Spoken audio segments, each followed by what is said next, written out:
के बीच auto pockets पर दबाव देख रहे हैं, लेकिन मॉर्गन स्टैनली की आज एक रिपोर्ट आई और वो रिपोर्ट आई अशोक लेलैंड पर। हालांकि आज स्टॉक का लगभग 2% नीचे है, लेकिन इन्होंने आउट परफॉर्म की रेटिंग दी हुई है और जाहिर सी बात है अशोक लेलैंड दिग्गज प्लेयर है।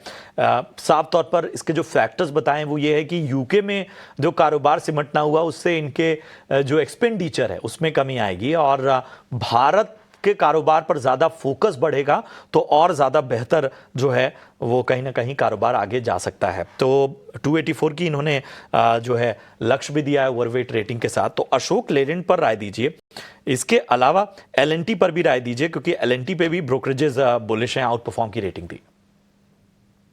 जी बिल्कुल, अगर हम अशोक लेलैंड से शुरुआत करते हैं तो ये स्टॉक कहीं न कहीं एक रेंज में अटका हुआ है। अगर आप डेली चार्ट्स भी देखते हो या वीकली चार्ट्स भी देखते हो, तो एक सीमित दायरे में ट्रेड होता हुआ दिख रहा है और दोनों तरफ के मूवमेंट स्टॉक में हो रहे हैं। एक इंटरेस्टिंग चीज़ हुआ है कि इतने बड़े मार्केट करेक्शन में स्टॉक ने कंट्रीब्यूट किया नहीं है, बट ये बाउंस बैक जो आया तो उसमें स्टॉक ने ऑन द हायर साइड पे भी इतना कुछ चला नहीं है।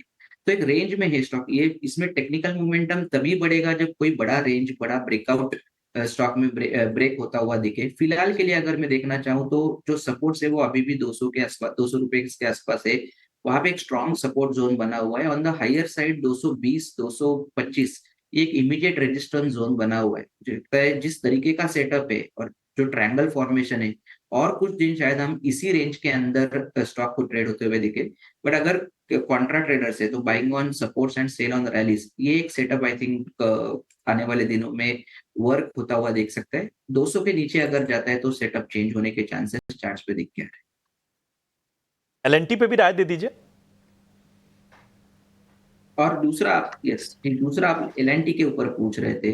एल-एन-टी में भी एक बुलिश मोमेंटम बना हुआ है। ट्रेंड फॉलोइंग ट्रेडर्स के लिए मुझे लगता है 3400 एक इम्पोर्टेंट सपोर्ट लेवल का काम करेगा।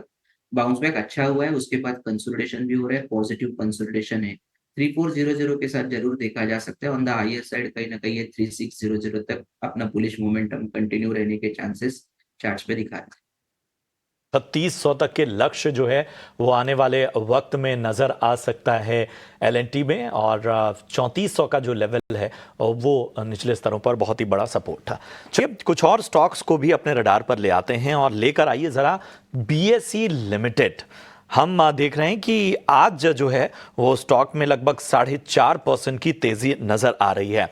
हालांकि हमने देखा है कि ये जो स्टॉक है वो 5100 तक के जो लक्ष्य है वहां तक पहुंचा और उसके बाद से एक गिरावट वाला फेज इसने लगातार देखा और लगभग 9-9.5% ये गिरा। लेकिन आज जो मोमेंटम है, एक वक्त पे हमने पिछले दिनों देखा कि 4800 भी टेस्ट किया था इसने, अब जो है वो 4600 के ऊपर 4700 तक ये मार्च करता हुआ बीएसई लिमिटेड